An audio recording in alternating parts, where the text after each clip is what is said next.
I dream ప్రేక్షకులకు స్వాగతం. నేను మీ నాగేంద్ర కుమార్. ఇప్పుడే సంక్రాంతి సందర్భంగా ఇవాళ భోగినాడు రిలీజ్ అయిన నా సామిరంగా అక్కినేని నాగార్జున యాక్ట్ చేసిన సినిమా చిట్టూరు శ్రీనివాసరావు నిర్మించింది. విజయ్ బిన్ని డైరెక్షన్లో వచ్చిన ఈ సినిమా ఇవాళ రిలీజ్ అయింది. ప్రసాద్ ఐమాక్స్లో చూసి ఇప్పుడే మీతో ఆ సినిమాకి సంబంధించిన ఆలోచనలు, అభిప్రాయాలు, ఆ స్పందన మీతో షేర్ చేసుకోవడం కోసం వచ్చాను. సినిమా అంటే అసలు సిసలు సంక్రాంతి సినిమా అని అంటే నా సామిరంగ సినిమా గురించి చెప్పాలి. ఎందుకంటే కంప్లీట్గా మన గ్రామీణ వాతావరణంలో ఆ సంక్రాంతి సంబరాలు కానీ, ఆ సంక్రాంతి, భోగి ఈ పండుగల సందర్భంగా అక్కడ అల్లుకునే ఆ వాతావరణంలో ఉండే ఆ పండగ మొత్తం అది ఎలా జరుగుతుంది అనే ఆ వ్యవహారం అంతా కూడా ఈ సినిమాలో మొదటి నుంచి కొస వరకు కూడా చాలా బాగా మెయింటైన్ చేశారు. బికాస్ ఆ కథలో కూడా, నా సామిరంగ కథలో కూడా అది పండగ సందర్భంగా జరిగిన కథ. సంక్రాంతి నుంచి ఆ సంక్రాంతి వరకు అన్నట్టుగా జరిగిన సినిమా ఇది. సో అందులోని అంటే బిగినింగ్ నుంచి కొస వరకు కూడా చాలా మంచి టెంపోతో నడిచింది సినిమా.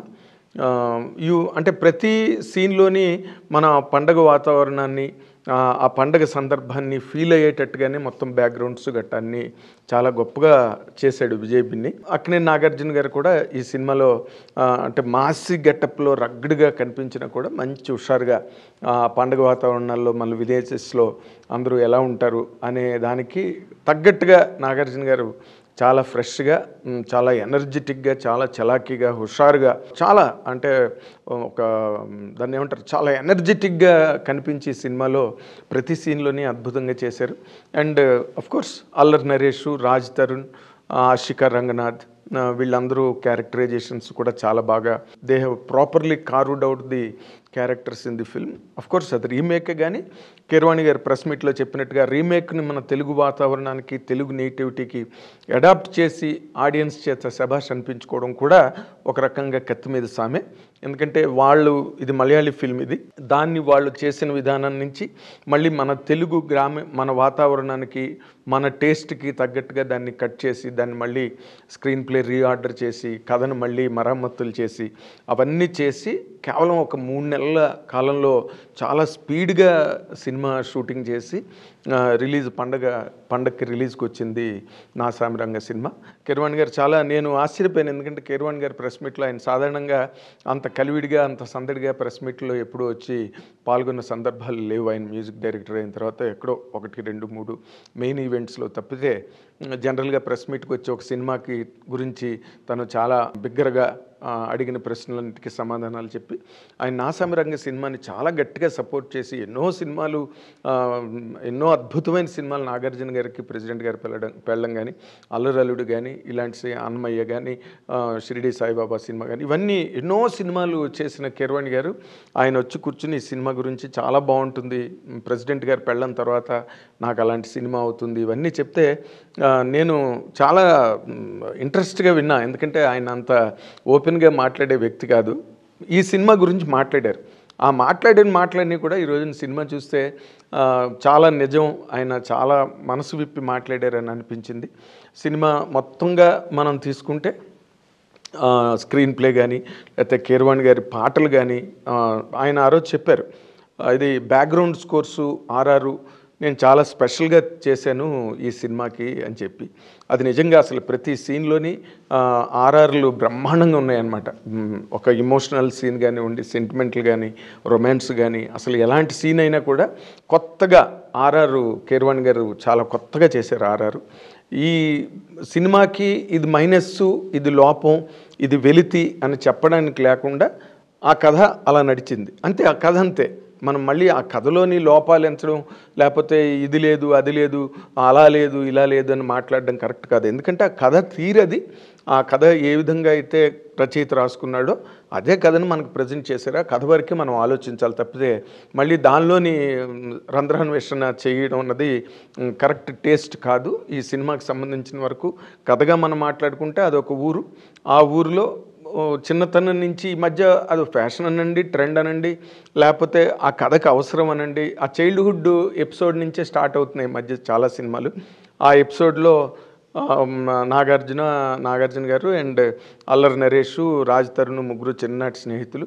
అలాగే వరాలని అమ్మాయి హీరోయిన్ కూడా వాళ్ళిద్దరి మధ్య చిన్నతనంలోనే నాగార్జున క్యారెక్టరు కిష్టయ్య అండ్ ఆ హీరోయిన్ పేరు వరాలు. వాళ్ళిద్దరి మధ్య చిన్నప్పుడే ఒక చిన్న ప్రేమ అనేది చిగురించింది అనే ఒక పాయింట్తో సినిమా స్టార్ట్ అయ్యి అప్పుడే ఆ ఊరి పెద్దయ్య అని పిలుచుకునే నాజర్ క్యారెక్టర్ని కిష్టయ్య క్యారెక్టరు సేవ్ చేయడం అండ్ ఎదురొచ్చిన వాళ్ళని ప్రతిఘటించడం అవన్నీ చిన్నప్పుడు చైల్డ్ ఎపిసోడ్లో చూపించారు.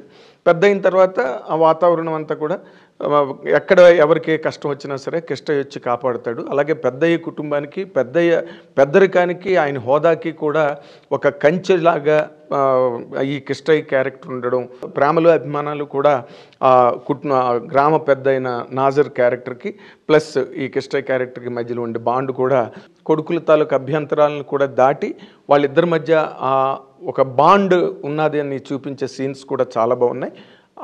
ఆ ప్రయాణంలో వరాలు హీరోయిన్ తండ్రి ఆయన కంప్లీట్గా ఈ కిష్టయ్య క్యారెక్టర్కి కంప్లీట్గా opposite character and Kishtaiah, Anji, Bhaskar అంటే నాగార్జున గారు, అల్లరి నరేష్ ప్లస్ రాజ్ తరుణ్ ఈ 3 క్యారెక్టర్లని కూడా మొదటి నుంచి ఆయన అనాథలని మాట్లాడడం, లేకపోతే వాళ్ళని విమర్శించి మాట్లాడడం, వాళ్ళని తక్కువ చేసి మాట్లాడడం, ఈ వాతావరణంలో వాళ్ళ మధ్య ఒక వ్యతిరేకత అనేది మొట్టమొదటి నుంచి ఎస్టాబ్లిష్ అవ్వడం. అది రావు రమేష్ క్యారెక్టర్. ఆ రావు రమేష్ ఆ కూతురే ఈ అమ్మాయి హీరోయిన్ వరాలు అవ్వడం, వాళ్ళిద్దరి మధ్య మళ్ళీ ప్రేమ కలగడం.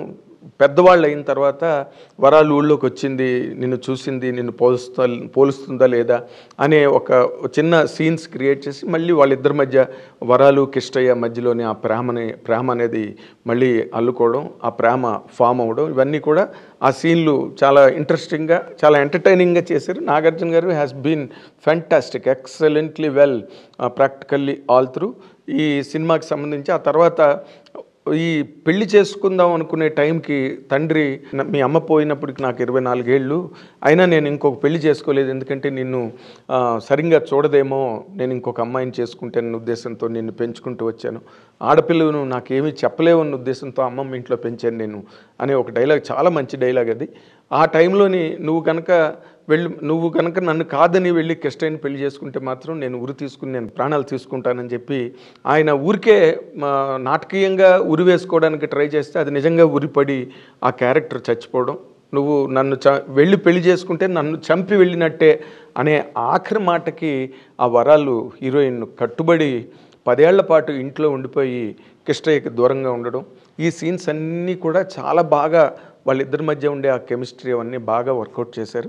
అండ్ ఫైనల్లీ మామూలుగా మన గ్రామ కక్షలు లేకపోతే గ్రామాల్లో ఉండే ఆ వైషమ్యాలు అవన్నీ కూడా నార్మల్గా ఈ సినిమాలో కూడా ఉన్నాయి.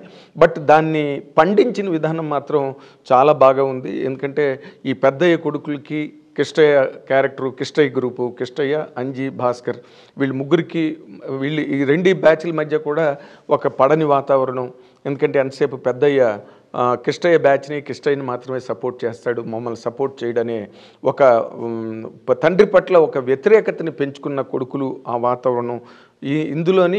అందులో ఒక కొడుకు చిన్నప్పుడే నెగిటివ్గా చూపించిన ఒక కొడుకు ఆ విలేజ్లోంచి వెళ్ళిపోవడం, మళ్ళీ తను ఇంటర్వ్యూల్ పాయింట్ దగ్గర ఎంటర్ అయిన తర్వాత తను ఎంత దుర్మార్గుడో చూపించే సీన్లో ప్రభాస్ సీన్ని కొబ్బరి తోటలో చంపేయడం, ఇంకా అక్కడి నుంచి తను వీళ్ళ మీద ఎలా పగ తీర్చుకోవాలి, వీళ్ళని ఎలాగా అంతం చేయాలి, విలేజ్లోని వీళ్ళ తాలూకా ఆధిపత్యం అన్నది లేకుండా కిష్టయ్య తాలూకా సుప్రిమసీ అన్నది ఎలా చంపాలి అండ్ వరాల్ని ఎలా పెళ్లి చేసుకోవాలి, 10 ఏళ్ళగా ఇంట్లో ఉండిపోయిన వరాలను ఎలా మ్యారేజ్ చేసుకోవాలి అన్నప్పుడు తన క్యారెక్టరైజేషన్ని చాలా, అంటే ఇప్పటి వరకు ఉన్న మన విలేజెస్లో ఉండే విలన్కి కొంచెం డిఫరెంట్గా ఆ క్యారెక్టర్ని, చాలా నెగిటివ్ క్యారెక్టరు, వాడు కొంచెం సాడిస్టిక్గా ఉండే క్యారెక్టరైజేషన్ని చాలా బాగా డైరెక్టర్ బాగా మలిచాడు.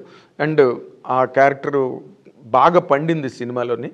లాస్ట్ వరకు తనే మొత్తం కథ నడవడానికి అవసరమైన ఒక ఎలిమెంట్గా ఆ క్యారెక్టర్ని ప్రొజెక్ట్ చేయడం జరిగింది. అండ్ ఫైనల్గా వచ్చేసరికి వాడు అనుకున్నట్టుగానే ఈ కిస్టయ్య బ్యాచ్లో ఉన్న అంజిని థియేటర్లో, సినిమా థియేటర్లో వాళ్ళు ఫస్ట్ డే ఆ రోజు మంచి దొంగ చిరంజీవి గారి సినిమా రిలీజ్ అయినప్పుడు వాళ్ళు సినిమాకి వెళ్ళడం, ఆ థియేటర్లోనే అంజి క్యారెక్టర్ని చంపేయడం, అదంతా కూడా చాలా ఇమోషనల్గా ఉంటుంది ఆ సీను. అప్పుడు కిస్టయ్య అక్కడికి రావడం, కిస్టయ్య వచ్చిన తర్వాత అంజి క్యారెక్టరు ఎండ్ అయిపోయిన తర్వాత అంజని చంపినందుకు వాళ్ళ మీద ఎలా పగ తీర్చుకోవాలి, వాళ్ళని ఏం చెయ్యాలి అనే ఒక మీమాంసలో హీరో ఉన్నట్టుగా చూపించారు.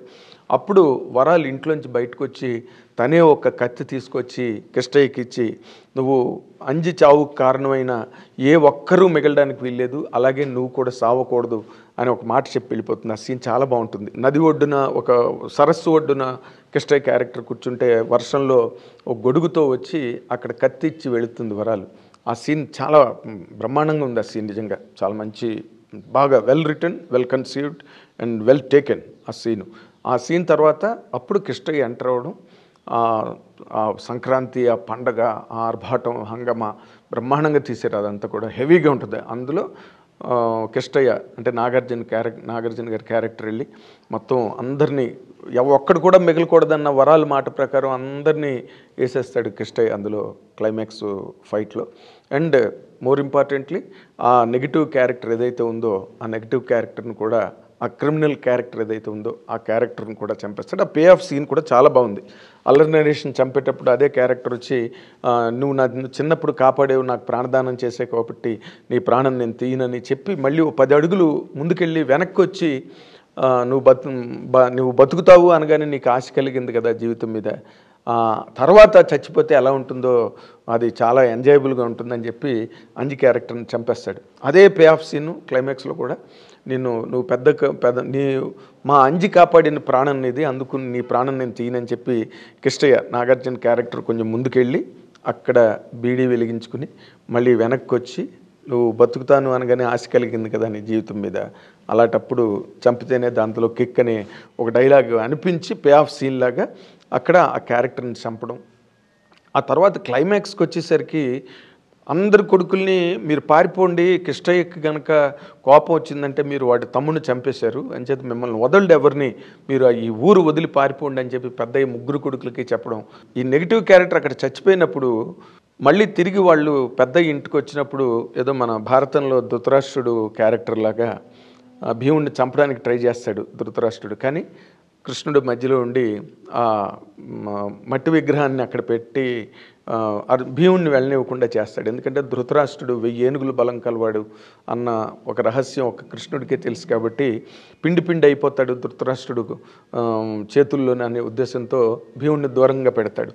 అలాగే ఇందులో కూడా ఆ పెద్దయ్య క్యారెక్టర్ వచ్చి నాగార్జున గట్టిగా కౌగిలించుకుని కత్తి పెట్టి పొడి చేస్తాడు. నా కొడుకులు అందరూ చచ్చిపోయారా అని చెప్పి కత్తి పెట్టి పొడి చేసి కరెక్ట్గా ఇంకా ఆ మూమెంట్లో మిగిలిన ఇద్దరు కొడుకులు జనాల మధ్యలోంచి రావడం చూసి నాజర్ క్యారెక్టర్, పెద్దయ్య క్యారెక్టర్ చాలా సారీ ఫీల్ అయ్యి చాలా పశ్చాత్తాపపడే టైంలో మళ్ళీ నాగార్జున క్యారెక్టర్, అంటే మనం నార్మల్గా హీరోల సినిమాల్లో హీరోలు క్లైమాక్స్లో చచ్చిపోతే మన తెలుగు ఆడియన్స్ ఎట్టి పరిస్థితుల్లోని ఎంజాయ్ చేయలేరు. ఆ సినిమాని కానీ ఆ డైరెక్టర్ని కానీ అసలు ఆ ప్రాజెక్ట్నే క్షమించరు. అందుకని ప్రేమనగర్లో కూడా అదే జరిగింది. లాస్ట్లో అతనికి సిరోసిస్ వచ్చి హీరోకి తను మళ్ళీ కళ్యాణ్, మళ్ళీ అక్కినేని క్యారెక్టర్ మళ్ళీ క్లైమాక్స్లో బతికేస్తుంది. ఆ బతకడం వల్లే అలాంటి పాజిటివ్ ఎండింగ్ లేకపోతే మన తెలుగు వాళ్ళు 100% ఎంజాయ్ చేయలేరు. సినిమాటిక్ ప్రావిజన్ అది. అన్ని కత్తిపోట్లు పొడిచినప్పటికీ కూడా మళ్ళీ ఆ కిస్టయ్య క్యారెక్టరు ఎలాగైతే వరాలు చెప్పిందో అంతమందిని చంపేయాలి కానీ నువ్వు మాత్రం చావకూడదు అనే ఒక పాయింట్ని గెయిన్ చేసుకుని అక్కడ మళ్ళీ నాగార్జున గారి క్యారెక్టరు కిస్టయ్య బతుకుతుంది. అండ్ ఈ మొత్తం ఈ టోటల్ కథలో వాళ్ళు తీసుకెళ్ళిన ప్రతి సీను, సినిమాకి అవసరమైన ప్రతి సీను చాలా బాగా రాశారు. మంచి డైలాగులు ఉన్నాయి, మంచి ఆర్ఆర్ ఉంది, మంచి క్యారెక్టరైజేషన్స్ ఉన్నాయి, ఎంటర్టైన్మెంట్ ఉంది సినిమాలో.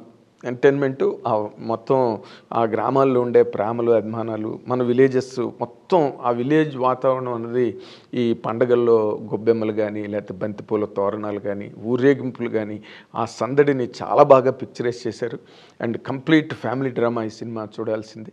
ఎక్స్ట్రాడనరీ పాటలు చాలా బాగున్నాయి, కెమెరా వర్క్ చాలా బాగుంది, ఫ్రేమ్స్ ప్రతి ఫ్రేము చాలా బాగుంది.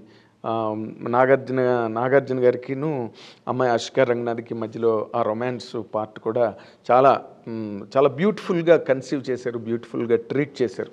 అంటే నాగార్జున గారి క్యారెక్టరు ఆయన ఏజ్ కానీ ఆయన ఎక్స్పీరియన్స్ కానీ ఆయన మెచ్యూరిటీని దృష్టిలో పెట్టుకుని అది ఎంతవరకు దాన్ని క్రాఫ్ట్ చేయాలో అంతవరకే దాన్ని చేశారు. ఆ సీన్స్ కూడా అన్నీ చాలా బాగున్నాయి. టోటల్గా చెప్పాలంటే మాత్రం it's a very fun field film with lot of emotion. Scenes అన్నీ చాలా బాగున్నాయి and one can really enjoy. Really థియేటర్కి వెళ్ళిన తర్వాత పీపుల్ కమ్అవుట్ ఏవో 1, 2, 3 రీజనింగ్స్ అన్నది సినిమాకి ఎప్పుడు కూడా రీజనింగ్ అన్నది సినిమాకి అప్లై అవ్వదు. మరీ దారుణంగా ఉంటే అది వేరే విషయం, కానీ చిన్న చిన్న సినిమాటిక్ ప్రావిజన్స్ అనేవి ప్రతి సినిమాకి, ఎంత సూపర్ హిట్ సినిమాకి, అది ఏ భాష అయినా కావచ్చు, హిందీ కావచ్చు, తమిళ్ కావచ్చు, మలయాళం కావచ్చు, వరల్డ్ లాంగ్వేజెస్లో ఎక్కడైనా కూడా ఆ మాత్రం సినిమాటిక్ ప్రావిజన్స్ అన్నవి సినిమా అనే ఒక ప్రక్రియకి తప్పవు. వాటిని పిన్ పాయింట్ చేసి, పాయింట్అవుట్ చేసి వాటిని మళ్ళీ వాటిని విమర్శించడం అన్నది కరెక్ట్ కాదు.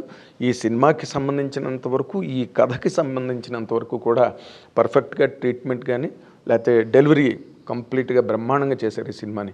One can go and happily enjoy the film. This is what నా సామిరంగా. ప్రతి చోట నాగార్జున గారి చేత నా సామిరంగా అని అనిపించారు. అవన్నీ కూడా బ్రహ్మాండంగా చప్పట్లు పడ్డాయి థియేటర్లోని. చాలా సీన్స్కి ఏర్లు, కేకలు, గోళ, గందరగోళం అంతా కూడా థియేటర్లో. Though it is a very class theatre. Prasad ఐమాక్స్లో కూడా సేమ్ వాతావరణం. మామూలు మన బీసీ సెంటర్స్లోని థియేటర్స్ ఎలాగైతే మాస్ ఆడియన్స్ సందడి చేస్తారో అలాంటి సందడే ఇవాళ ప్రసాద్ ఐమాక్స్లో కూడా ఉన్నది.